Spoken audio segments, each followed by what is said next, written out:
toda a minha vida. Ó Senhor, te louvarei, pois meu fôlego é a tua vida e nunca me cansarei. Posso ouvir a sua voz, que é mais doce do que o mel, que me tira dessa cova e me leva até o céu. Já vi fogo e terremotos, vento forte que passou. Já vivi tantos perigos, mas sua voz me acalmou. Tu das ordens às estrelas e ao mar os seus limites, e eu me sinto tão seguro no teu colo, ó Altíssimo. Não há ferrolhos nem portas que se fechem diante da tua voz. Não há doenças nem culpas que fiquem de pé diante de nós. Que a tempestade se acalma na voz daquele que tudo criou, pois tua palavra é pura, escudo para os que nele creem. Já vi fogo e terremotos, vento forte que passou. Já vivi tantos perigos, mas tua voz me acalmou. Tu das ordens às estrelas e ao mar os seus limites, e eu me sinto tão seguro no teu colo, ó Altíssimo. Não há ferrolhos nem portas que se fechem diante da tua voz. Não há doenças nem culpas que fiquem de pé diante de nós. E a tempestade se acalma na voz daquele que tudo criou, pois tua palavra é pura, escudo para os que nele creem, escudo para os que nele creem, escudo para os que nele creem.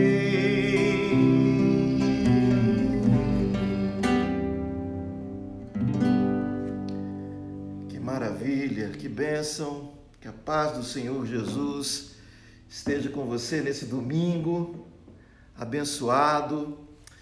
Que privilégio a gente poder estar aqui juntos, não é? Impedidos de estarmos congregando presencialmente, mas a gente, como diz o apóstolo Paulo, a palavra ela não está presa, não é? E a nossa comunhão também ela não é restrita simplesmente ao templo, ela se expande, ela vai aí, e a gente tem essa ferramenta muito valiosa nesse tempo para que a gente possa se associar juntos aqui em torno do Evangelho, da mesa do Senhor, para que possamos contribuir com a sua paz.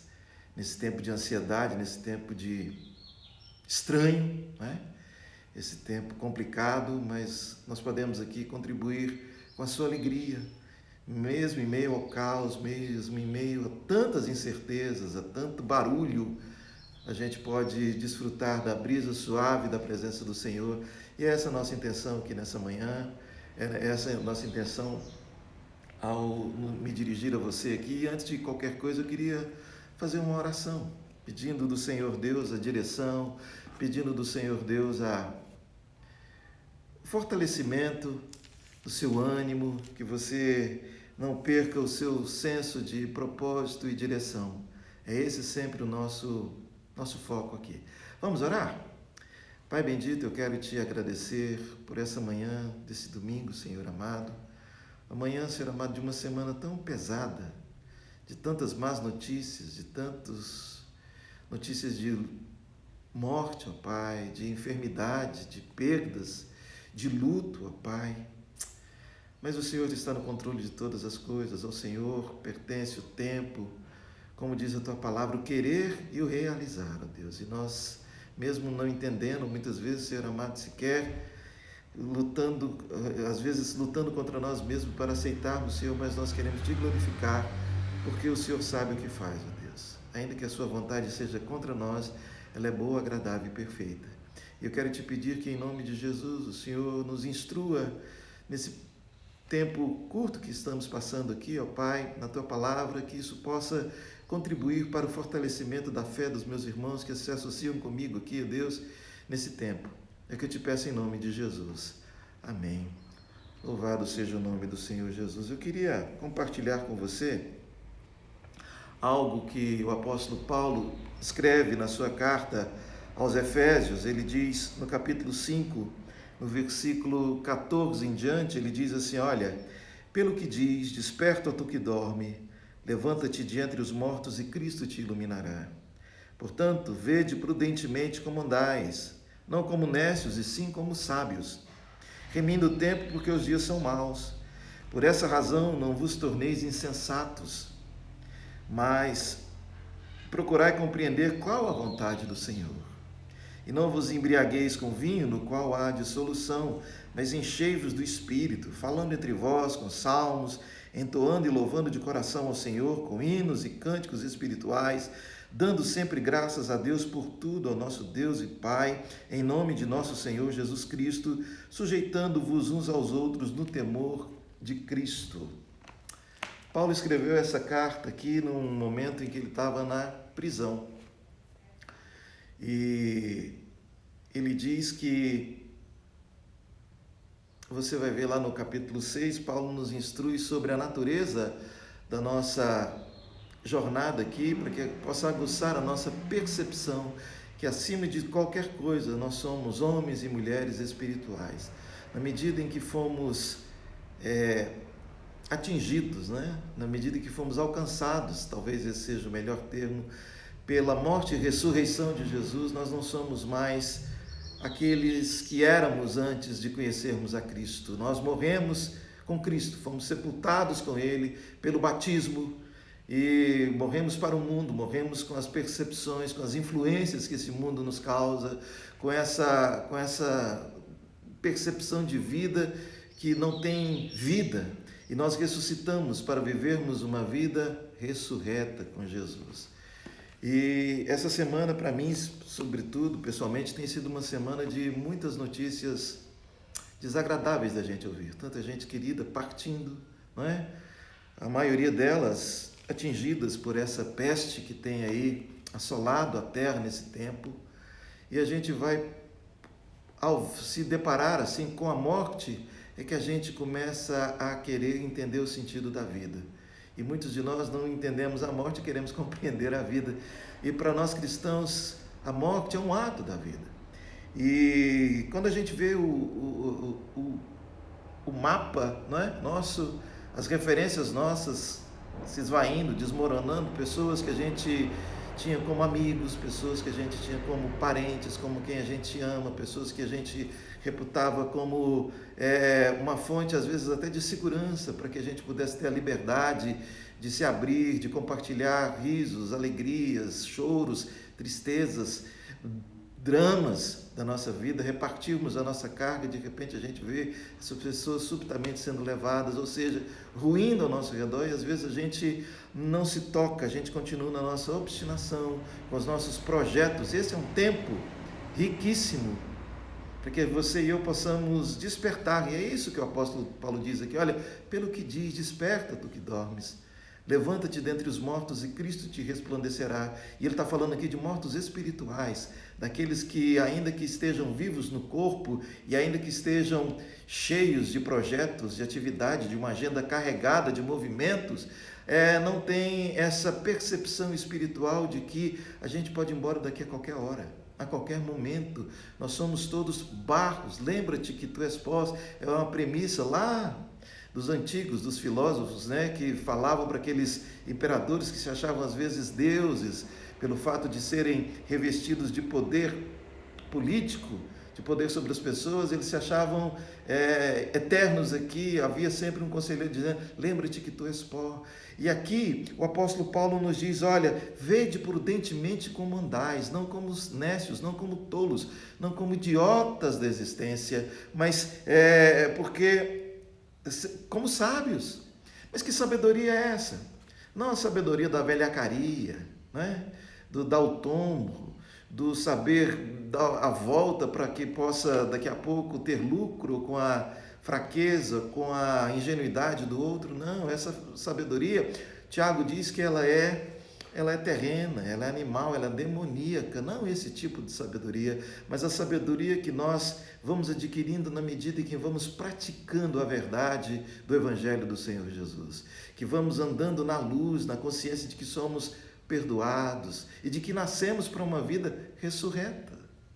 Nós nascemos de novo. O nosso projeto de vida, ele não se encerra no túmulo. O nosso projeto de vida, ele é agora um projeto feito por Deus.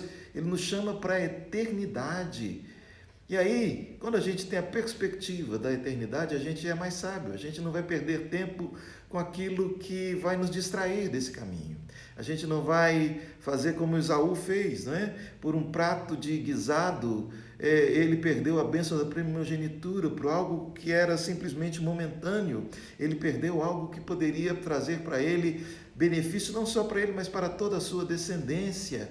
E nós, assim, comparando, nós às vezes estamos preocupados, distraídos com algo que, por mais nobre, por mais elevado que possa parecer, de repente não vai ter implicação nenhuma depois da nossa morte aqui, depois da nossa passagem. Quando muito, a gente pode deixar um amontoado de coisas para que aqueles que nos sucedem possam herdar, ou às vezes até brigar por elas.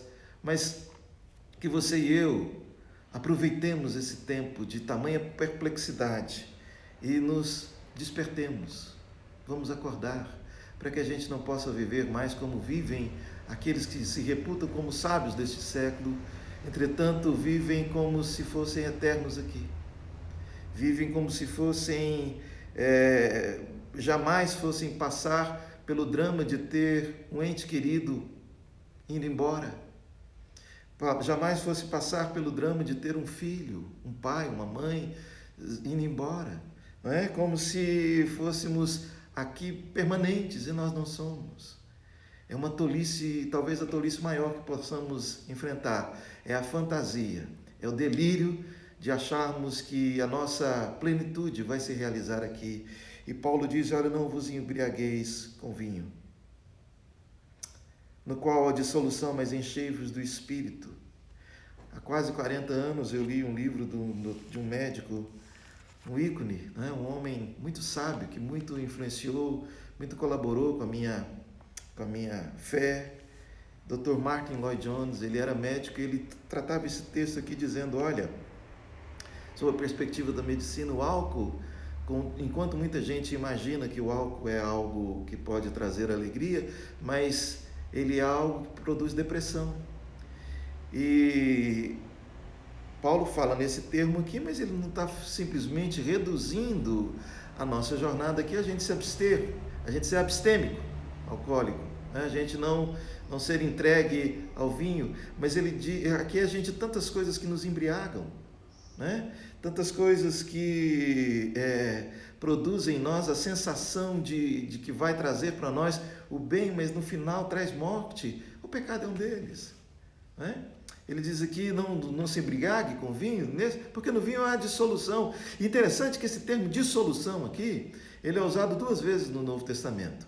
Lucas usa esse termo quando ele descreve a parábola proferida por Jesus, a parábola do filho pródigo, quando Jesus disse que aquele moço gastou tudo dissolutamente, ou seja, ele desperdiçou os bens, ele desperdiçou a sua energia, a sua vida. E o pecado, ele faz a gente desperdiçar a nossa vida. Os projetos que nós temos que não repercutem na eternidade, que nos divorciam do projeto de Deus para nós. Eu estou tendo um reflexo aqui porque o sol está batendo bem ali, eu estou aqui num cenário hoje diferente, mas a gente observa que essa questão de você estar entregue àquilo que não vai repercutir na eternidade é desperdício, é dissolução. Ele diz, não se embriague com isso, não faça disso o objetivo final da sua vida, dê às coisas o lugar que elas têm. Sim, viva a sua vida aqui na terra, porque nós não estamos ainda arrebatados daqui, nós vivemos aqui, mas viva uma vida digna, como sábio, sabendo que a perspectiva é a eternidade. Não perca essa eternidade por nada, por nenhuma proposta, por nenhum projeto que possa te esfriar a sua comunhão com o Senhor. Encha-se do Espírito, encha-se do Senhor, a fim de que você possa de verdade ter vida, experimentar a vida de verdade, porque essa vida ela só é doada, ela é outorgada pelo Espírito de Deus que nos habita. Eu queria deixar isso com você nessa manhã, tão singela, tão simples, né? Para que de algum modo eu possa estar colaborando com a sua... Esperando um carro sair aqui, né? Que a gente está aqui no ar livre, viu, gente? E para que a gente possa de algum modo colaborar com a sua fé, colaborar com a reativação daquilo que está adormecido em você, o seu ânimo no Senhor, enchendo-se do Espírito. E de que modo que nós enchemos do Espírito? Voltando-se para as coisas espirituais. Não tem atalhos, não tem mágica, não é? E ainda que a gente tenha perdido momentaneamente essa possibilidade de nos reunirmos com os irmãos para estarmos ouvindo a pregação do Evangelho, a gente pode pregar para a gente mesmo, a gente pode se voltar para as coisas espirituais, entrar no nosso quarto em secreto e orarmos ao Senhor, nos alimentarmos da palavra, nos voltarmos para aquilo que de fato vai alimentar o nosso espírito. Paulo diz, olha, se a gente semeia para o espírito, a gente vai colher a vida eterna. Se a gente semeia na carne, a gente vai colher morte e corrupção. E quando a gente semeia para o Espírito, a gente vai se enchendo da palavra, a gente vai se enchendo da sensibilidade de buscarmos o Senhor, experimentando aquilo que Ele quer para nós no nosso dia a dia, aquilo que Ele quer para nós enquanto a gente está administrando as nossas prioridades, as nossas importâncias, aquilo que de verdade tem valor para nós. O seu Espírito vai nos revelando através da palavra, e à medida que nós vamos alinhando as afeições do nosso coração, à medida que a gente vai alinhando o nosso jeito de pensar com o propósito do Evangelho de Jesus, sim, aí a gente vai experimentando a vida em abundância. E a gente vai tendo de verdade o senso de direção para o qual você e eu fomos chamados. E ele diz aqui, olha, falem entre vós com salmos, entoando e louvando de coração o Senhor, com hinos e cânticos espirituais. Pare de desperdiçar o seu tempo falando do governo, falando da política, falando, pelo amor de Deus. A gente, cada vez mais que a gente vai falando mal das autoridades ou dos políticos, a gente vai se contaminando, empesteando com isso. Não para que você viva uma vida alienada, mas viva uma vida de sábio. De sábio. Ou você sinceramente espera que os homens vão ter solução para você? Porque quem imagina isso ainda está andando como morto espiritual. Desperta dentre os mortos. Os mortos é que esperam vida de mortos. Os mortos é que esperam vida dos príncipes deste mundo. Os mortos é que esperam vida dos poderosos, de outros humanos, tanto quanto você e eu. Mas aqueles que estão vivos espiritualmente, se enchendo do Espírito, não estão embriagando-se com vinho, com o pecado, com os projetos de vida e felicidade desse mundo. De fato, a gente tem a sabedoria para discernir que esse mundo já não tem nada para dar para a gente, mas a gente vive aqui com alegria. A gente contagia o outro com esse Espírito que nos habita. E a consequência do Espírito, o fruto do Espírito, é aquele que Paulo narra lá em Gálatas, capítulo 5, amor, paz, alegria, bondade, longanimidade, fidelidade, mansidão, domínio próprio. Essa é a consequência de quem está se enchendo do Espírito, porque detectar erro na vida dos outros, dos políticos, é a coisa mais fácil que tem. Ser revolucionário de internet é o que mais tem, né? Ficar aí digitando comentários que às vezes até verdadeiros, né? Ou ir na onda dos outros, qualquer um tem. Todavia, isso vai nos cada vez menos contribuir para a nossa paz e vai nos enchendo de uma amargura, porque nós vivemos dias em que a mentira, o trono da iniquidade está estabelecido no mundo. A mentira está cada vez mais proeminente, né? O que conta hoje são as narrativas, né? Não existe mais mentira, é narrativa. E às vezes aquilo que a gente reputava antes como mentira, a gente vive um período de pós-verdade. Então, gente, a gente vai se embriagando com isso. A gente vai se embriagando com esse caldo cultural, com esse caldo, com esse zeitgeist, com esse espírito da época, e ele vai nos trazendo uma vida de morte, uma vida de zumbis espirituais. E o nosso chamado no Senhor Jesus é para que a gente levante, para que a gente não ande mais como tolos, para que a gente não ande mais como mortos, mas que a gente tenha de verdade o frescor da presença do Senhor sendo reativado em nós a cada manhã, a cada momento, a gente sendo lavado, a gente sendo purificado pela palavra do Senhor, pela percepção, sendo restabelecidas as nossas faculdades, né? As nossas percepções, porque a gente, para onde a gente está indo. Que você e eu possamos meditar nessa manhã. Não se embriague com o vinho desse mundo. Não se embriague com as distrações dessa terra. Isso já é passado para mim e para você. Eu não estou falando aqui de moralismos. Eu não estou falando aqui de listas de pode ou não pode fazer. Não, mas eu estou falando ao contrário, de uma lista de tudo que você pode naquele que te fortalece, de mergulhar no Espírito de Deus, de mergulhar na palavra do Senhor. Aproveite esse tempo de isolamento, ao invés de ficar aí se alimentando do cálice da ansiedade, da amargura, não é? Alimente-se da palavra do Senhor, olhe para si mesmo, olhe-se no espelho, confronte-se com a palavra e veja aquilo que ainda não está adequado na sua vida, se veja perdoado no Senhor naquilo que você ainda não alcançou, mas se veja também convidado pelo Senhor para andar de mãos dadas com Ele numa vida nova, e você vai vendo que toda essa amargura vai saindo de você, e além de sair de você, você vai conseguindo contribuir com a paz daqueles com os quais você vai encontrando no seu caminho. Sairá da sua boca ou dos dedos que você tecla aí, coisas que edificam, não coisas que vai tratar o outro como idiota, como azedar com senso de superioridade, porque um homem ou uma mulher de Deus, cheios do Espírito Santo de Deus, não tem arrogância de se achar superior a ninguém. Ao contrário, quando vê alguém no erro, ele tem uma atitude de humildade, de quebrantamento diante do Senhor, porque a gente se sabe em Deus. Estou conversando muito hoje com você, né? Um pouco mais. Como eu disse sempre aqui, a gente não tem o objetivo nessa live de trazer um sermão ou um estudo elaborado, mas de bater um papo aqui com você, para que a gente não passe despercebido, que a gente não perca a razão da nossa esperança, para que a gente não perca o senso de direção. Para que você e eu professamos o nome de Jesus? Não é para a gente simplesmente ir ao templo e participar de um momento ali, às vezes, que pouca coisa, muitas vezes a gente filtra, que serve para a vida da gente, mas para que a gente tenha uma vida abundante com o Senhor.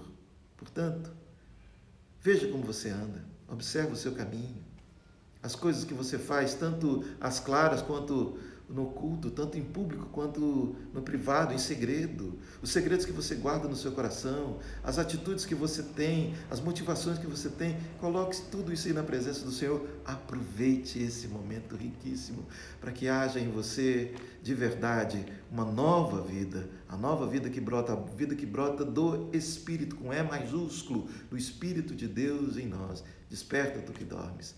Levanta-te dentre os mortos e Cristo te iluminará. No caminho, você vai tendo discernimento daquilo que é e daquilo que não é, de acordo com o Evangelho do Senhor Jesus, não de acordo com a sabedoria, com os coaches desse mundo, não é? Desses que você vê a toda hora aí te ensinando a ficar rico, mas estão ficando ricos, eram pobres, mas estão ficando ricos agora, te ensinando a ficar rico, né? Que o Senhor nos livre desse tipo de sabedoria pirata, né? Esse tipo de sabedoria, antigamente a gente falava, né, lá do Paraguai, que você possa de verdade dar sempre graças a Deus por tudo, por tudo. Eu queria me solidarizar nesse momento com os nossos irmãos que estão aí em luto. De 3 dias para cá, a gente recebeu tanta gente querida indo embora, né? E eu confesso para os irmãos que isso tem me comovido, isso tem me deixado assim, meu Deus, como ficam os filhos, às vezes filhos crianças, as esposas, os maridos, os pais, né, perdendo seus filhos, que a gente possa despertar para esse tempo.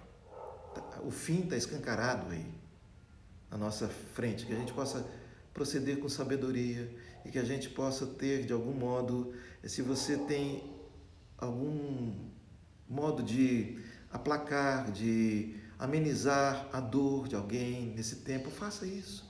Se você tem a oportunidade de amenizar a escassez das pessoas que estão aí tão aflitas, né? Que não estão podendo trabalhar, não estão tendo acesso, tantas pessoas que são autônomas, tantas pessoas que não têm, são pequenos empresários, estão aí com seus negócios aí no sufoco. Se você pode amenizar, reparta também. Esse é o papel de um homem e de uma mulher espiritual. E ore, interceda por aqueles que estão em luto. Solidarize, mande uma mensagem. Às vezes a gente não pode estar presente, mas que a gente mande uma mensagem de carinho, de apoio, de afeto. É assim que é a caminhada no Evangelho do Senhor Jesus, porque daqui, irmãos, nós não levamos absolutamente nada. Nu viemos e nu voltaremos. E que aquilo que nós fizermos a partir da motivação do Espírito Santo de Deus, esse permanece para a eternidade. Essa obra conta para depois do nosso túmulo. O resto é movimento, que não produz nem reciclagem depois. Vai ficar por aqui mesmo. Amém? Portanto, eu gostaria de orar agora por você que está aí passando por luto, por você que tem algum parente enfermo e às vezes só o fato do diagnóstico dessa peste, a gente saber que está lá, né, aquele termozinho que vem ali no exame, detectado o vírus, isso já produz, tanto em quem é o portador, quanto a família já produz uma certa ansiedade, que você possa ser visitado com a paz e com a cura, em nome de Jesus. Você que se encontra em escassez, que o Senhor Jesus possa abrir uma porta para você, que possa mover o coração de alguém, também para que seja solidário a você nesse tempo, em nome de Jesus. Vamos orar? Pai bendito, muito obrigado por esse tempo aqui que pudemos passar juntos, ó Deus. Eu quero te agradecer e colocar diante do Senhor, ó Pai, os filhos, pais, irmãos, amigos, enlutados, ó Deus amado, que têm perdido nesse tempo, Senhor, de perplexidade, ó Pai amado, nesse tempo de peste, que tem perdido amigos, parentes, ó Deus, gente querida, gente, ó Deus, que de repente, ó Pai, é o apoio da vida, Senhor, que o Senhor possa refazer, ó Pai, o coração, a mente do teu filho e da sua filha, para que não seja entregue à devastação, Senhor amado, mas que seja visitado pelo consolo e pela força do Senhor, ó Pai. Aqueles que se encontram, Senhor amado, na escassez, ó Deus, na ansiedade daquilo que pode ou não pode vir para suprir a mesa, ó Deus, para que possa dar alimento para os próprios filhos de casa, ó Deus, Que o Senhor, ó Pai, visite, ó Deus, com suprimento, ó Pai.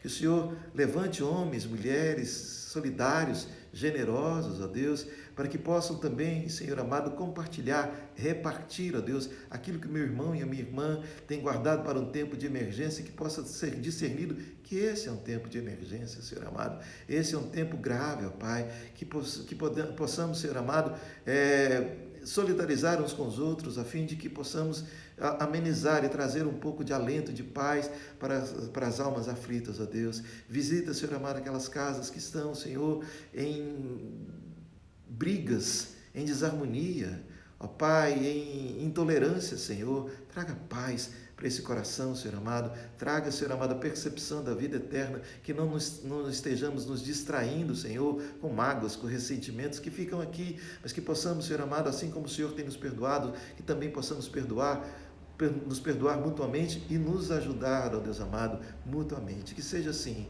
para a tua glória, em nome de Jesus. Amém e amém. Gente, se o Senhor permitir, a gente vai estar aqui nesse canal, não é? Que o Senhor tem nos dado, na próxima semana, todos os dias, às 7 horas da manhã, tá bom? Na nossa caminhada de oração. E se você puder, ajude alguém nesse tempo. Ajude com uma palavra, ajude com recurso material, dê a mão, vamos dar as mãos uns aos outros, vamos de fato ter uma vida de homem e de mulher que crê no Evangelho. Porque crer no Evangelho não é só saber doutrinas e brigar por elas. Crer no Evangelho é, sobretudo, viver o Evangelho na vida. É ser cristão, é ser Cristo, pequeno Cristo, aonde a gente vive, a gente convive. Tá bom? E agora, que o Senhor te abençoe e te guarde. Que o Senhor faça resplandecer o rosto sobre ti e tenha misericórdia de ti. Que o Senhor sobre ti levante o rosto e te dê a paz. Tenha um ótimo domingo, na paz do Senhor Jesus. Um abração, fica com Deus.